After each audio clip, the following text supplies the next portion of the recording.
Eu quero iniciar este congresso ministrando uma palavra de Deus ao seu coração. Eu até brinquei que ele é um pastor muito famoso. Não tem outro pastor que vocês conheçam mais do que eu. Gabriel até me perguntou para mim assim: quem é esse pastor famoso que vai vir? Pai? Sou eu. Todo mundo está esperando. Não tem um pastor que eles conheçam mais do que eu. Pode até conhecer outros, mas eu duvido que tem algum pastor que eles viram mais pregação do que eu. A não ser que as pessoas já estão na igreja há muito tempo, né? Mas enfim, a prova do Senhor que fosse eu mesmo. Mas não importa como nós aprendemos ao longo do tempo, não é o pregador, sim a mensagem que é pregada, que é a palavra de Deus. Então eu queria que você abrisse a sua Bíblia no livro de Miqueias. Tem esse livro na Bíblia, pastor? Tem. Livro de Miqueias, capítulo 7.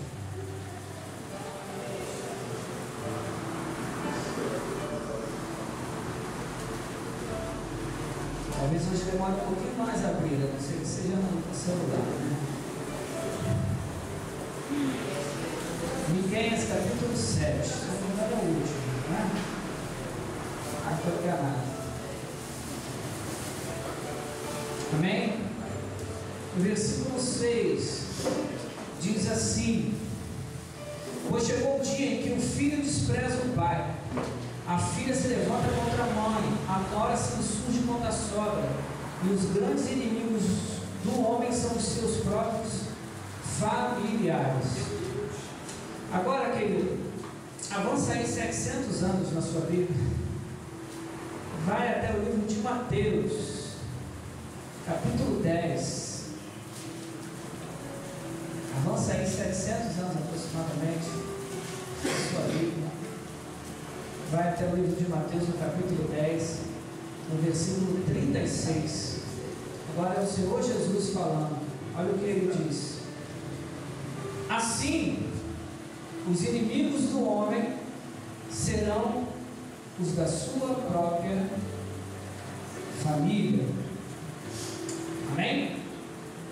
Tem que dar tema para a mensagem. E o tema dessa mensagem é identificando em nós os inimigos da nossa família. Como isso, pastor? Você vai entender ao longo da mensagem.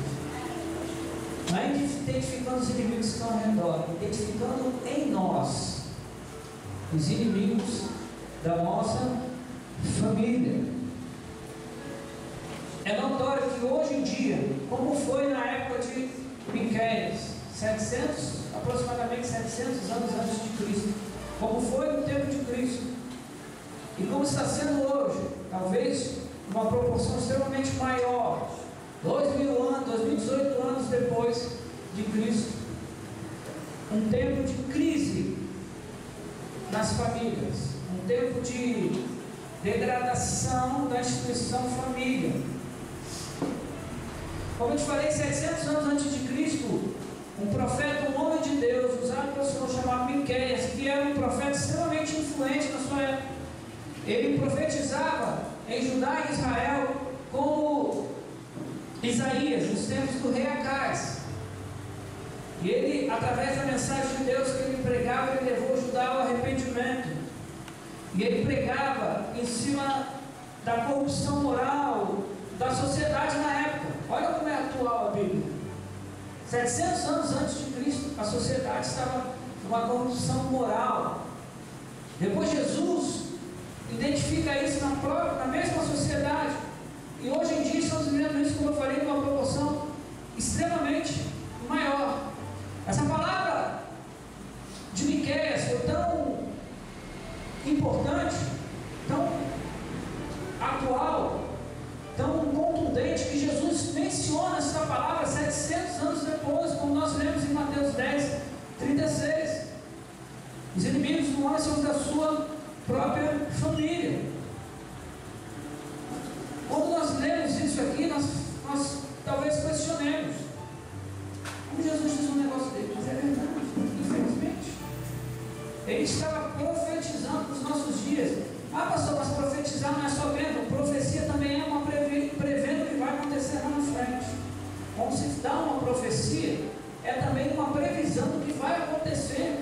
lá na frente. Meu Deus. Estava falando, os inimigos do homem serão os da sua própria casa. Jesus estava prevendo o que a gente vive hoje, e fazendo menção à palavra de Miqueias, que aconteceu muitos anos antes, 700 anos aproximadamente antes. Ao falar da dificuldade de viver em família num mundo tão corrompido e difícil, quando Jesus fala isso, ele está querendo dizer que viver o evangelho verdadeiro muitas vezes pode tornar a nossa vida um pouco mais difícil. É isso, pastor. Quer dizer que o evangelho nos convida a viver uma novidade de vida, a viver com o Senhor. E o Senhor está nos dizendo que viver o evangelho pode tornar a nossa vida um pouco mais difícil. É isso que o Senhor Jesus está dizendo aqui, por incrível que pareça. Mas por que isso? Por conta do comprometimento maior que nós temos que ter com os valores de Deus e com os valores do mundo. Quando somos chamados a viver um evangelho verdadeiro, nós temos comprometimento com os valores de Deus. E nós sabemos que o que permeia a nossa sociedade, o que invade as famílias, são os valores do mundo. Então, isso resulta em conflitos de ideias com os da sua própria casa. Porque você, por exemplo, um sacerdote quer levar a sua família a viver o evangelho, mas talvez a sua esposa ou os seus filhos sejam com a mente mais ligada nas coisas do mundo, estejam vivendo a fascinação do mundo. Então você vem com os valores de Deus, eles te confrontam com os valores do mundo e começa aquele conflito de ideias. Isso pode, isso não pode, o que é que pode, o que é que não pode. Isso acaba separando pessoas, não necessariamente separação de convivência, mas talvez seu filho não queira mais ir à igreja, ou acha que isso não é para você, seu esposo, sua esposa, porque há esses conflitos. Por isso que eu disse, viver a essência verdadeira do evangelho pode tornar a vida um pouco mais difícil, ainda mais da forma que está corrompido o mundo de hoje, da forma que está degradada, os valores que estão adentrando na nossa família, na sua família a todo momento, pela mídia e etc, etc. Diante disso, diante que vimos que nós precisamos refletir o que tem feito da nossa casa se voltarem uns com os outros. A gente tem que tentar enxergar, identificar o que está acontecendo para que os da nossa casa saiam se voltando contra nós ou um contra os outros. O que está fazendo eles pensar que eles são inimigos, quando na verdade eles deveriam o quê? Se unir. Uma família deve ser o quê? Uma família unida, não com divisão. Meu Deus. Ainda mais conflitos de ideias, conflito de valores, uns com os valores distorcidos, outros com os valores corretos, uns com os valores de Deus, outros com os valores do mundo. Está tudo, o que é errado virou certo de uma forma. Tem até, eu sei que os meninos vão dizer que é uma anedota ruim, mas eu vou falar, que eu escutei um dia desse e eu fiquei pensando, é ruim, mas é inteligente. Uma pessoa chega numa loja que vende vasos. Aí ele fala, eu queria comprar um vaso para botar uma planta lá em casa. Aí o camarada veio para ele, se eu quero o vaso bom ou o vaso ruim. Aí o camarada fala, eu quero o vaso bom. Cara, quanto custa? R$50. Ele fala, tá caro. E quanto custa o vaso ruim? Aí ele fala, o vaso ruim custa 100. Aí, como é que o vaso ruim pode custar mais caro que o vaso bom? Porque vaso ruim não quebra. Eu sei que é ruim a piada, mas é inteligente, porque os valores, o que é isso? Valores distorcidos. O que é ruim vale mais do que é bom. Eles conseguem achar algum benefício numa coisa que é ruim. Aí pega um ditado popular para fazer piada ruim, mas tudo bem. É só para ilustrar, não é minha, gente. Não é eu não criei isso, não. É só para você ver como os valores estão totalmente distorcidos. Então passa a valer mais do que é ruim. Começa a achar um benefício nas coisas que são ruins. Aí você escuta aquela frase, não é tão ruim assim, não, você também vê coisa errada em tudo. Né? Os valores de Deus são bons, perfeitos e agradáveis. A sua vontade é boa, perfeita e agradável. Então o que não é da vontade de Deus, o que não é de Deus, eu não consigo ver ali algum benefício que isso não adianta. Não tem jeito. Então a gente tem que entender o que faz com que os nossos se voltem um contra os outros, o que os da nossa casa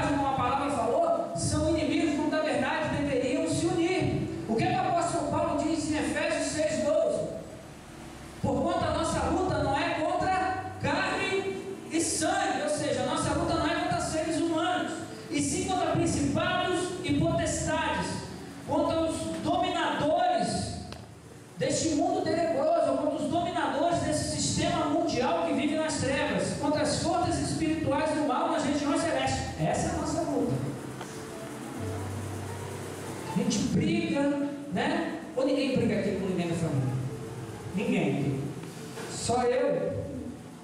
Ninguém? Ah, então tá bom. Não deveria. É isso que eu estou falando, não deveria. E a gente vai entender um pouco também da mensagem, mas acontece. Divergência de ideias existiu o tempo todo. Mas hoje em dia todo mundo quer sobrepor a sua. A gente fala sobre isso. A nossa luta não é contra aquela pessoa. Talvez eu não tenha influência das crianças vendo.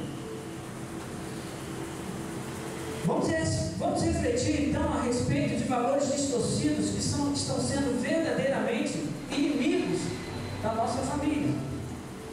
Vamos refletir sobre isso. Eu poderia listar aqui uma centena. Como eu disse lá no início da mensagem, identificando nós, os inimigos da nossa família. Eu poderia listar uma centena, mas eu separei só 3 hoje, porque para depois a gente continuar essa mensagem com outro culto da família.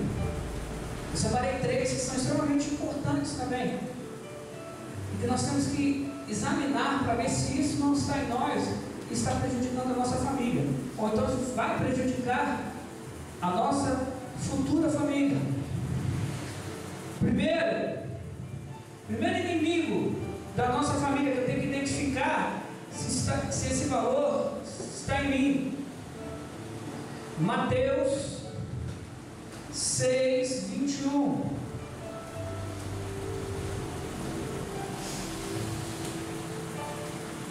Mateus 6, 21.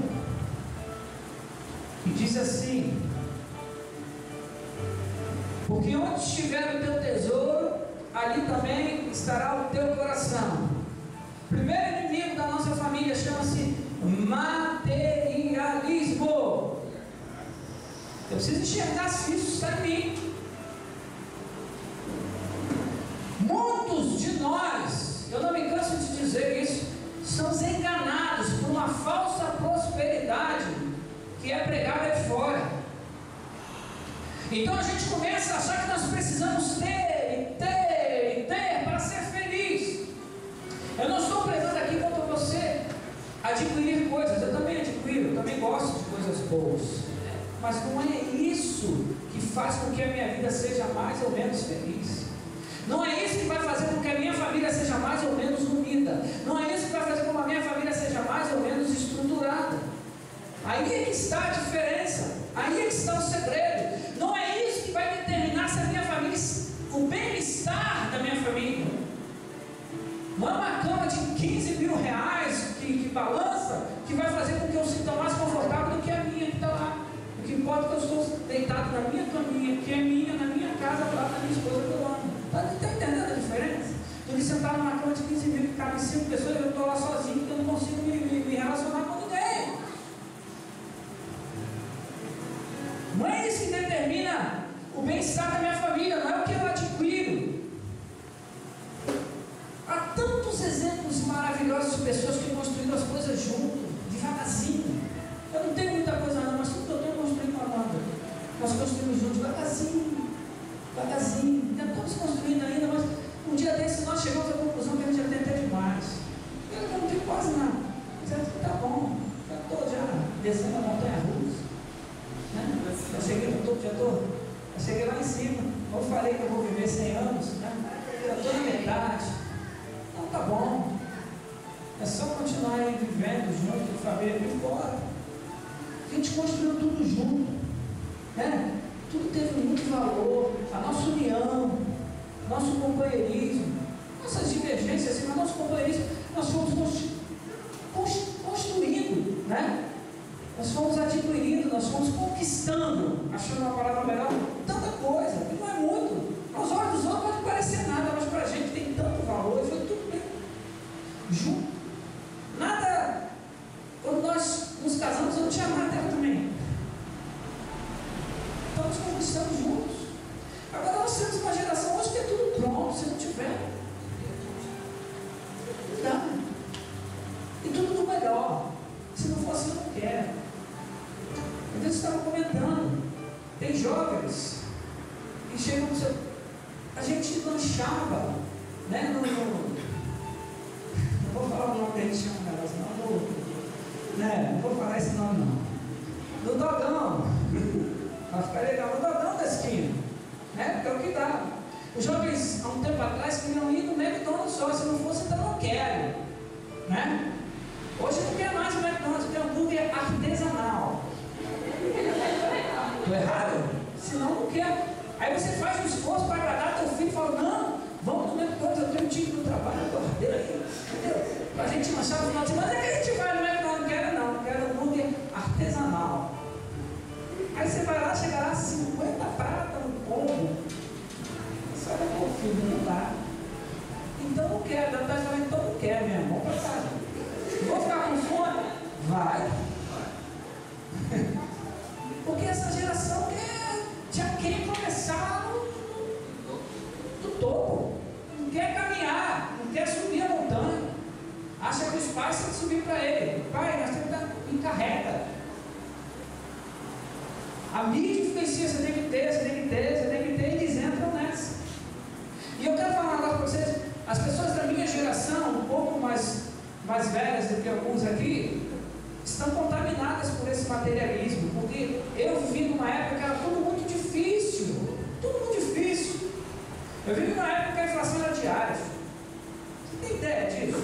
Você hoje comprar uma coisa amanhã de manhã, o preço era 10% mais. Eu vivi nessa época de você receber R$1.000, um exemplo, nesse mês e no mês seguinte seu salário é 3.000 e no outro mês já é 6. Era assim, gente, só que não valia nada.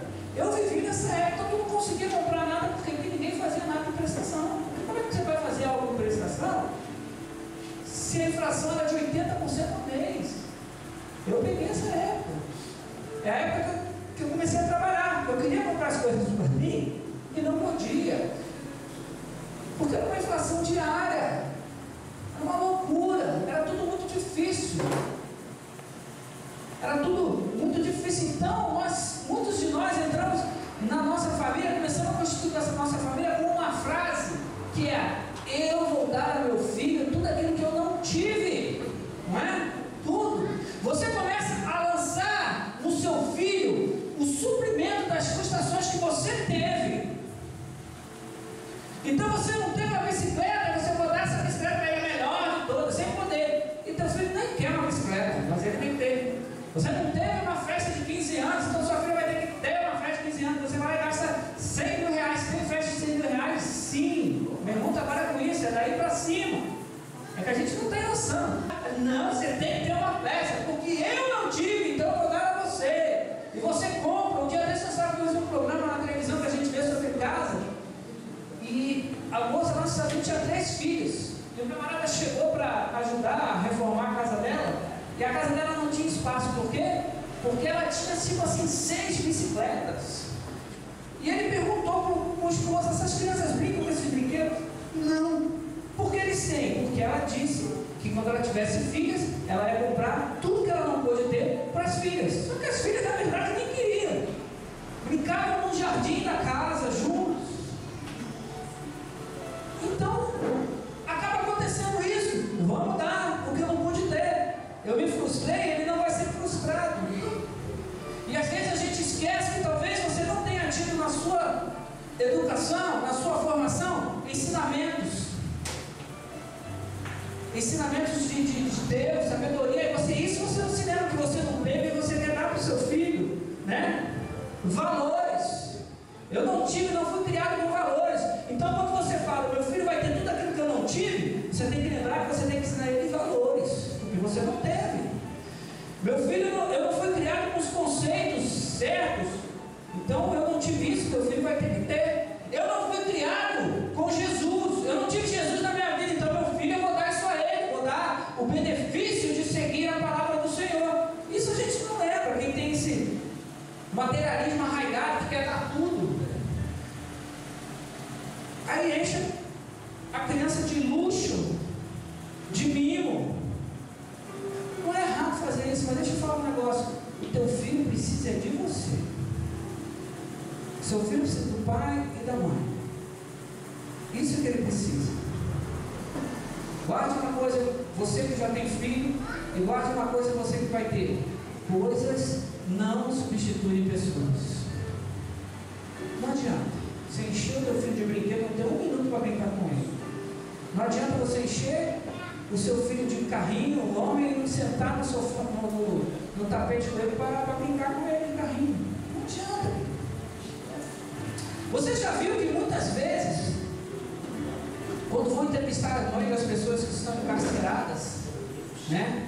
Aí vai lá e pergunta para ver que são pessoas de uma classe média alta. Aí você fica sabendo que esse cara ele tem tudo. Ele não precisa de nada. Eu não sei por que ele está nesse meio. Porque ele só teve as coisas. Tudo foi muito fácil. Ele não teve presença de pai, ele não teve presença de mãe, ele não teve valores sendo ensinados a ele, ele não teve a palavra de Deus ensinada a ele, ele não teve conceitos verdadeiros. Então ele tinha tudo e se colocou nesse mundo. Por quê? Porque não teve nenhuma presença de um pai e de uma mãe ensinando as coisas que tinha que ensinar. Mas teve tudo. Teve tudo. Não deixe o inimigo da sua família, materialismo, avançar. Não deixe. Paralise ele. Você tem esse poder. Identifique em você se esse inimigo está entrando na sua família. Se você tem voltado a sua mente a adquirir somente coisas e achar que isso é importante sim, mas não é o mais importante para a sua família. Não é. Segundo, também quer dizer 3. Primeiro, materialismo. O segundo, Mateus 24, 43.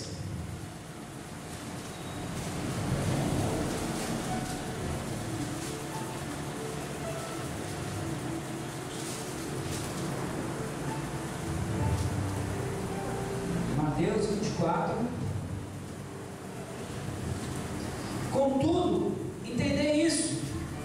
Se o proprietário de uma casa soubesse que hora viria o ladrão, se colocaria em sentinela e não permitiria que a sua residência fosse violada. Segundo inimigo que nós temos que identificar em nós,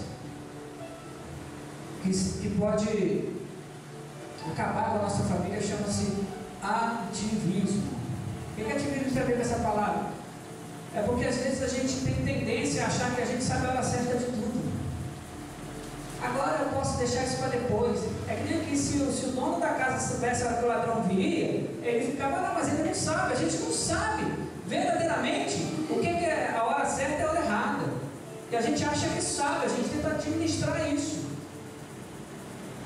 Então a gente depois, eu posso deixar isso para depois. Às vezes a gente está deixando coisas extremamente interessantes no que tange a nossa família para depois. O tempo ou a falta dele, a correria do dia a dia tem consumido a união de muitas famílias, tem desunido famílias. Ninguém tem mais tempo para conversar. Não tem, porque você já chega na correria, já é isso, já é aquilo, muitas vezes ligado até materialismo. Você trabalhar muito, eu tenho nada que trabalhar muito para dar o melhor para minha família. E às vezes eu fiz só para dar um papo com você, uma orientação, e você não tem tempo. E você não tem tempo, porque você está em muitas atividades.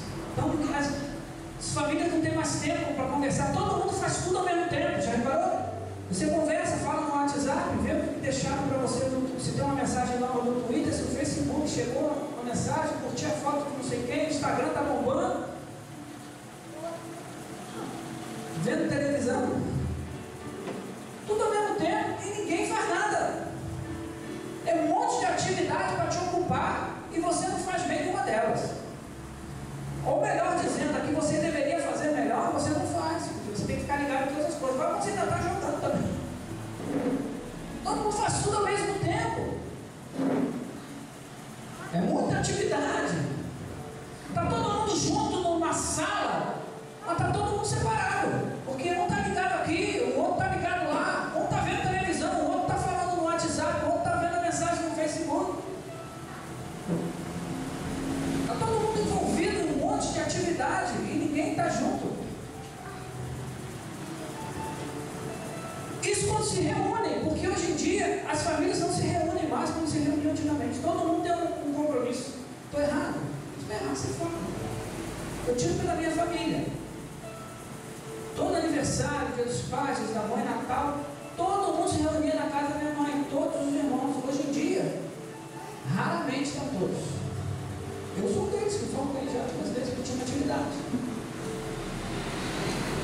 aniversário da minha mãe agora no final do mês, já não estou lá, por quê? Porque eu tenho uma atividade.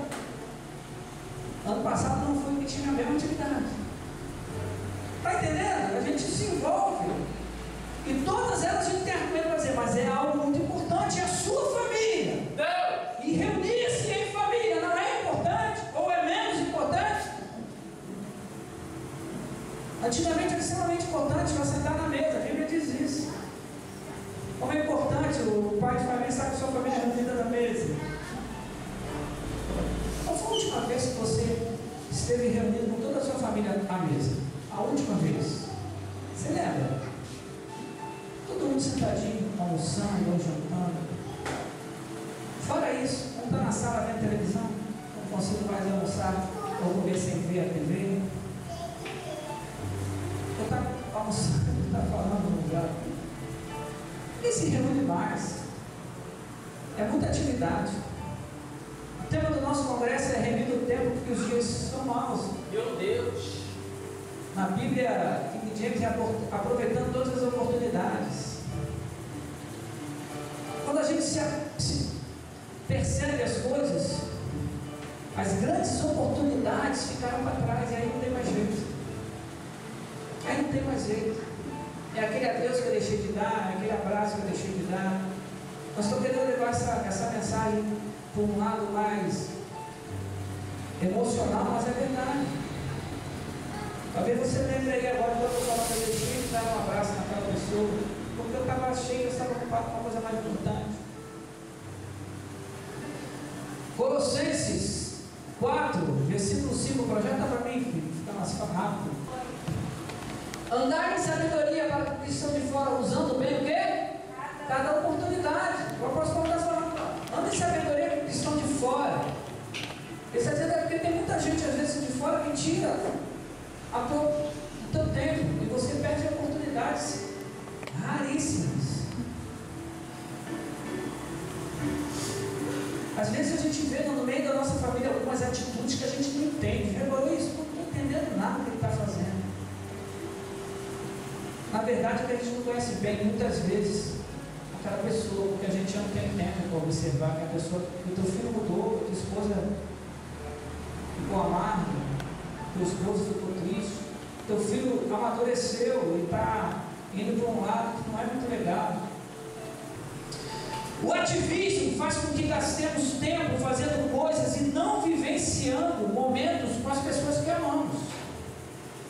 A gente gasta tempo, gasta mesmo, fazendo coisas demais, e a gente deixa de vivenciar pequenos momentos com as pessoas que a gente verdadeiramente ama.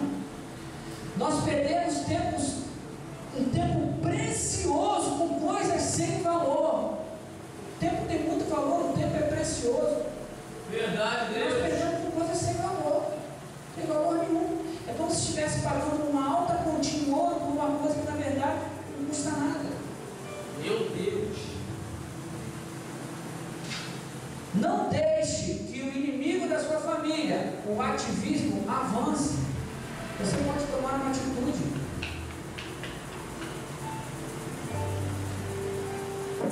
Deus! Meu pai!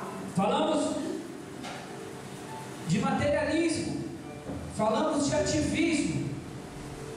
Agora eu quero falar de um outro. Está lá em Marcos.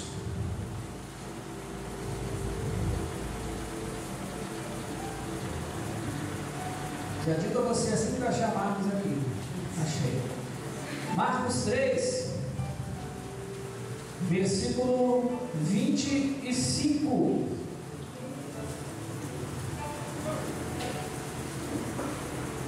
Se uma casa se dividir contra si mesma, igualmente não conseguirá manter-se firme. Terceiro inimigo que nós precisamos identificar em nós, que pode acabar com a nossa família, chama-se egoísmo, ou existe um nome menos duro, individualismo. É a mesma coisa, mas se maqueia o egoísmo e o individualismo, vai ter que respeitar a minha individualidade. Queridos, nós somos egoístas por natureza. Não adianta você dizer que não é, porque Quero te provar que você é. Você não tenta ser sempre melhor em tudo. Você não busca sempre ganhar. Alguém quer perder? Não, a gente quer sempre ganhar. Né? Todo mundo já deve ter visto aquele vídeo no WhatsApp chamado Ubuntu. Alguém ainda não viu? Então, isso não é uma cultura nossa, principalmente nós do Ocidente, que a vitória de todos é a minha vitória. Não, eu tenho que ser o melhor. Você foi criado para ser o melhor. Ganhar no futebol, ganhar no concurso. Você foi criado para ser o melhor. Você foi criado para ganhar tudo de bom para você, para buscar o melhor para mim. Outra coisa, eu estou sempre certo. Poucos reconhecem o seu erro. São egoístas ao ponto de achar que está certo, só ele sabe da coisa, só ele sabe da verdade. Não adianta. Nesses últimos tempos, nós temos visto uma geração extremamente individualista, que vive em competição. E infelizmente só dentro das famílias, principalmente os casais. Vive em competição. Vive um querendo achar que o outro é melhor. E o pior que isso, vive querendo provar que o outro é pior. Eu acho que é mais complicado. Você tentar ser o melhor é uma coisa, agora você tentar provar que o outro é pior é cada vez mais denegrir o seu companheiro. E essa competição ela toma conta da sua família, dos seus filhos, até ficam querendo competir quem é o melhor, porque nem todos são iguais. Nem todos são iguais. Eu vivi numa casa assim. Nós somos 4, lá em casa somos 4 extremamente diferentes um do outro. Então cada um tinha a sua qualidade. Eu era inteligente na casa, sempre fui o melhor aluno, mas era extremamente bagunceiro. Eu já contei isso aqui. Apareceu uma coisa quebrada na casa, eu já apanhava antes de saber quem foi. Era assim, gente, não estou fazendo vitimismo. Depois que minha mãe descobriu o que aconteceu, está quebrado, já bate nele, foi ele. A maioria das vezes era eu mesmo, mas às vezes não. Então bate nele, depois a gente descobre o que aconteceu. É aquela história. Você não sabe quem está apanhando não, mas eu sei que eu estou te batendo, né? Exatamente. Meu irmão era um safo. Não, pode deixar que ele resolve tudo. E aí, eu vou ficar pensando em falar. E minha mãe, na hora de falar os defeitos, minha mãe também, né? E isso criava o quê entre nós? Cria uma competição. Você está querendo melhorar naquilo e provar que você não é aquilo que está falando. E na escola você quer provar que você não é o que estão falando de você. E você leva isso para a tua família, principalmente para o teu relacionamento conjugal. É uma competição de um que é o melhor do que o outro. A palavra diz que vocês viraram uma só carne. Então não tem melhor do que o outro, não. Vocês são uma coisa só agora. Os dois são melhores. Então tem essa competição. A gente tem que cuidar para que isso não aconteça nas nossas casas. Filipenses 2,4, projeta aí. Filipenses 2,4, cada um zele não apenas por seus próprios interesses, mas igualmente pelos interesses dos outros. Os outros eu uso para casa também, nós vamos voltar rua não, filho. Né? A gente tem que ter a tendência a achar que esse interesse dos outros é os outros lá de fora, é os da sua casa. O apóstolo Paulo disse: se você não cuida dos seus, da sua casa, você é pior que o infiel. Então você tem que cuidar dos interesses, não é só você não. Tem muitos homens que são individuais, tem individualidade de casado, que a gente tinha individualidade. Você tinha, no momento que você casou, morreu de individualidade. A não ser que seja em comum acordo com a sua esposa. Se não for, acabou. Enterra esse negócio aí. É tudo em comum agora. O interesse é o mesmo dos dois. Chega no acordo. Vai ter casados passando aí depois do congresso. Vocês vão aprender sobre acordo. Quem não fez, a pastora falou que já tem um monte de gente para fazer. Então vamos pedir uns livros. Isso aí não precisa cortar não. Vai ficar, toda vez que você for lá ver o vídeo, você vai falar. Você vai lembrar, casal, que você deu o seu nome e você tem que fazer o curso. Amém? Então, a gente precisa enxergar se isso está entrando na nossa casa. A gente trouxe isso aí, dessa competição louca que a gente vive a todo momento. Quando chega a nossa família é diferente. A gente tem que entender que em família não estamos sozinhos e que tudo que fazemos deve visar o bem de todos, não o seu só. Não adianta você ficar benzão na fita se da tua casa não estão. Meu Deus! Não adianta. Não adianta. Deixa eu falar um segredo para você. Uma família unida consegue vencer qualquer dificuldade. Não tem. Se está unida, consegue. Consegue vencer a escassez de recursos que muitas vezes, né, o desertão que bate na tua porta. Hoje em dia eu falo de deserto com a pastora rindo às vezes, né? Não sei se eu vou passar por outro, como nós já passamos por alguns, mas às vezes eu falo com ela, mas quando a gente vai fazer alguma coisa, quando eu olho para isso aqui, eu lembro do deserto. É para lembrar mesmo, né? Mas a gente ficou junto, né? Infelizmente, eu vejo casais se separando porque ele não pode dar aquilo que eu sonhei. Não pode, mas o amor ele fica, e a família ele fica, né? Vence qualquer dificuldade de enfermidade, a família está ali junto, todo mundo, vamos lá. A televisão a gente vê muito isso, pessoas que ficaram doentes mesmo, né? E a primeira coisa que aconteceu foi o cônjuge largou com a família mesmo, né? Com a mãe, o pai largou, foi embora e deixou sozinho, porque não consigo. Ou às vezes tem pessoas que estão doentes, viram para o seu cônjuge e falam, melhor você não ficar comigo não, porque... E a pessoa está esperando só essa palavra para tomar o rumo mesmo. Vai ficar tudo muito mais difícil. A família unida mesmo, no mesmo ideal, passa pelas dificuldades, você vai ver, já passou. Já passou. Você vai ver, o deserto já acabou. Quando cada um busca o seu interesse somente, a família o quê? Se divide. E uma família dividida perece. Perece. Porque cada um foi para o seu lado, cada um busca o seu interesse. Como nós lemos na palavra. Uma família não fica de pé, a casa cai. Na maioria das vezes, não percebemos que estamos sendo egoístas. Nós não percebemos, queridos. Né?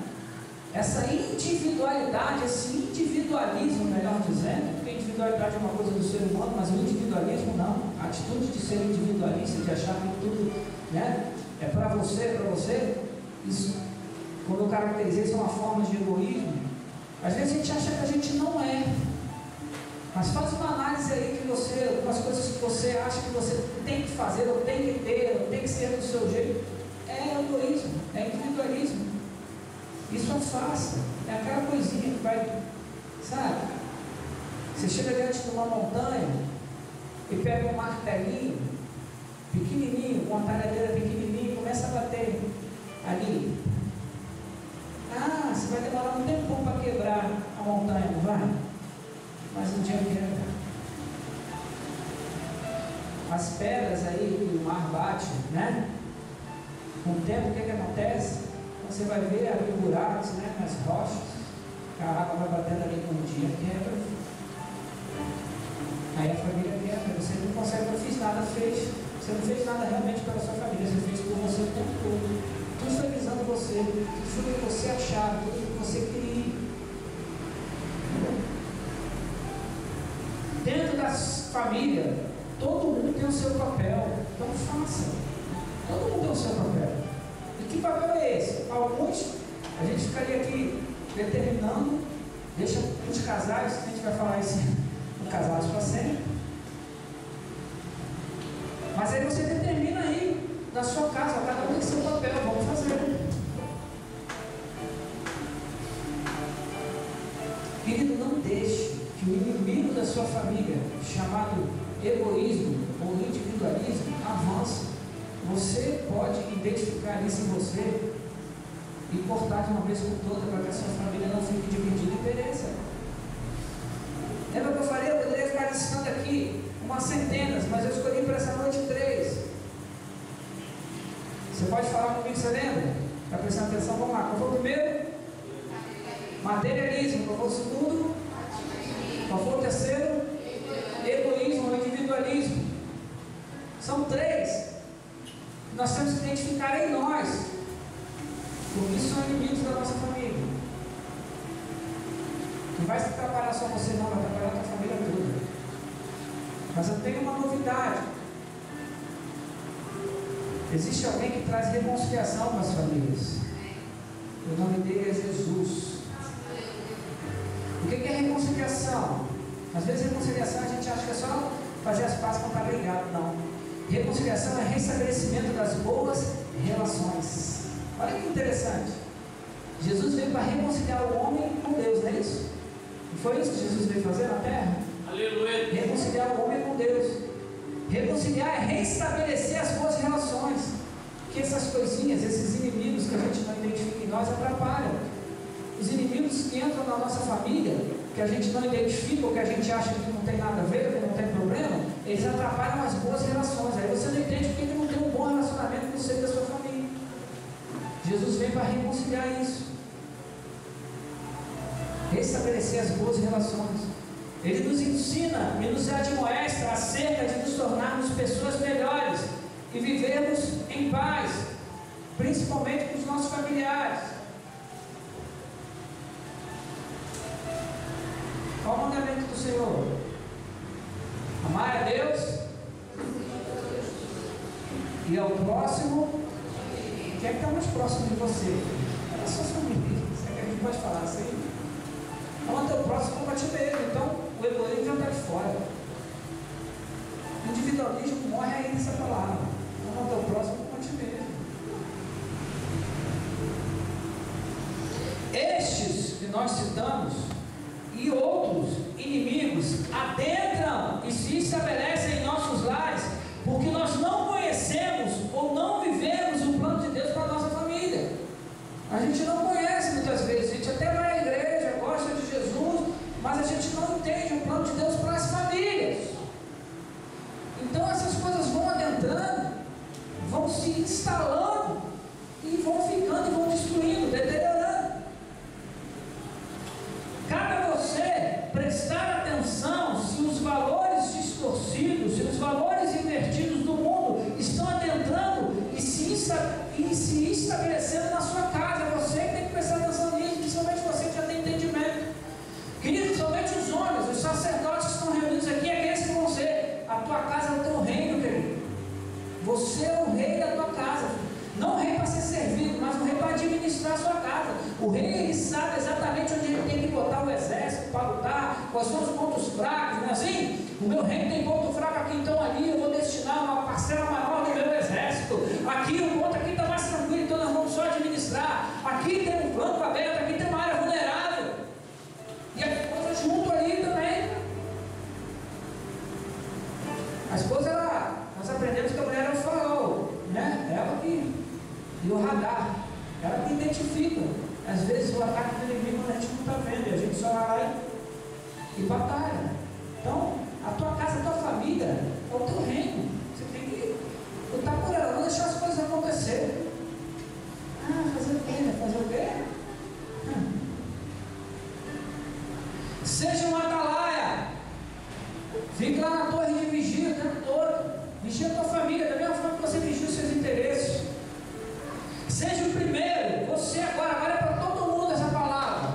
Ainda que você seja apenas o menor da sua casa. Seja o primeiro a tomar um posicionamento contrário aos inimigos da sua família. Você. Pastor, eu sou o menor da minha casa. Davi era o menor da casa dele. Foi o maior rei de Israel dele. Já pensou? Davi disse, eu não quero ser rei não. Deus quer me usar. Deus me escolheu, mas eu sou o menor da minha casa. Deus escolheu você, mesmo você sendo o menor da sua casa, para você ser esse atalaia na tua casa. Por isso que a palavra diz que os maiores inimigos são da sua casa. Talvez você tenha alguns conflitos de ideia, mas na sabedoria, vida de Deus, você vai saber tratar disso. Ainda que você vai conquistar isso primeiro no mundo espiritual, na oração. Chame Jesus para fazer parte da sua família e fortaleça os laços entre todos. A palavra que nós abrimos de Miqueias 7, versículo 6, vou ler novamente, diz que pois chegou o dia que o filho despreza o pai A filha se levanta contra a mãe, a nora se insurge contra a sogra, e os grandes inimigos do homem são os seus próprios familiares. Mas ele diz assim, ó: contudo, quanto a mim, depositarei toda a minha confiança em Yahvé, o Senhor, manterei a minha esperança em Deus, o meu Salvador. Deus ouvirá a minha oração. Ele diz: isso tudo vai acontecer, está acontecendo nesse mundo corrompido, mas a minha esperança está em Deus. É nele que eu vou esperar, é nele que eu vou depositar a minha confiança. Olha que interessante. Malaquias 4, versículo 6. Deixa eu ler na versão da Bíblia que nós temos. Malaquias 4, versículo 6. E ele converterá o coração dos pais aos filhos, e o coração dos filhos aos seus pais, para que eu não venha e fira a terra com maldição. Na minha versão fala Elias, mas na verdade o que Deus está querendo dizer através do profeta Malaquias, que ele ia mandar o mensageiro dele, alguém enviado por ele, Jesus, para quê? Para converter o coração dos pais aos filhos e o coração dos filhos aos seus pais. Ou seja, trazer Jesus para o meio da nossa família é fazer com que haja união, para que a família seja unida e não aconteça aquela previsão que nós lemos lá atrás, que saiu da própria boca do Senhor Jesus, para que não haja no meio da nossa família os inimigos, e sim o que? Uma família unida.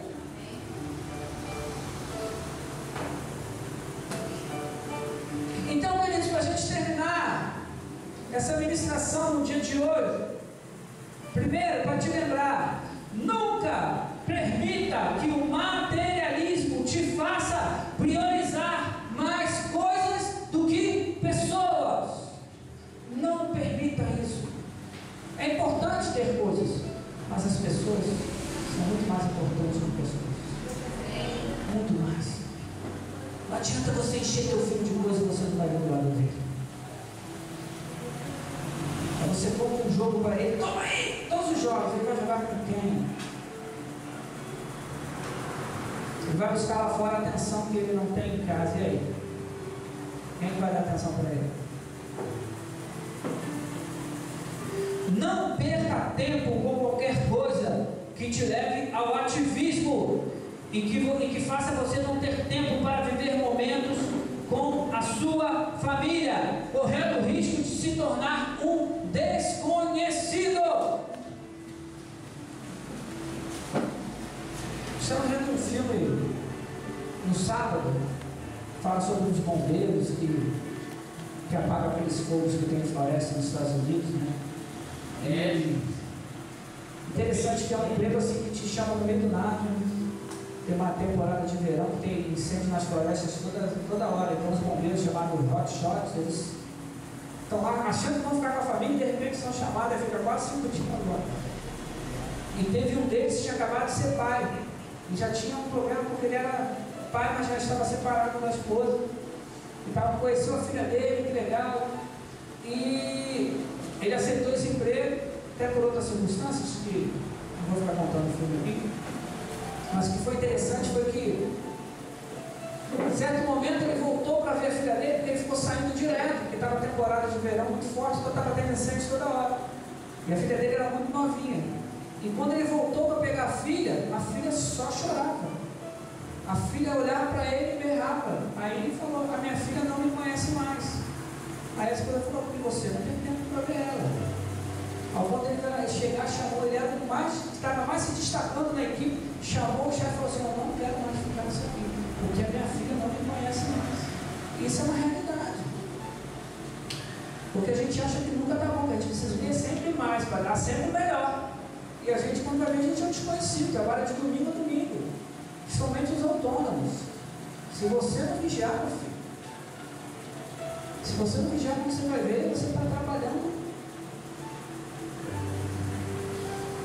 Nem tuas coisas conhecem mais. Não deixe que o seu egoísmo ou o seu individualismo te iluda, te fazendo pensar que você pode ser melhor ou conseguir tudo sozinho. você quer sozinho mesmo, não consegue não. Se Deus te juntou com alguém para vocês conquistarem juntos. Deus tem um propósito na tua família. E você tem que fazer você conquistar as coisas juntos. Ah, pastor, não, o camarada que está do meu lado, é difícil. Conquista aí a oração, tem muita posição, tem que ir aí juntos. Às vezes demora um pouquinho, mas vai.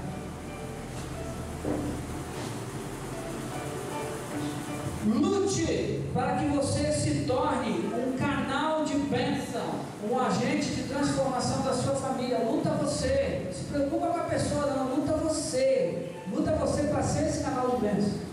Através da sua vida, através do seu posicionamento, a sua família vai querer o mesmo que está acontecendo com você. Isso aí é notório. Às vezes a gente acha que isso só funciona lá fora, né? As pessoas do mundo estão me vendo, quer dizer, a tua família também estão te observando mais ainda, eles te conhecem. Eles sabem quem você é e sabem quem você é agora. Eles conseguem enxergar muito rápido a mudança. E vai ter uma hora que eles vão falar, eu quero ser igual a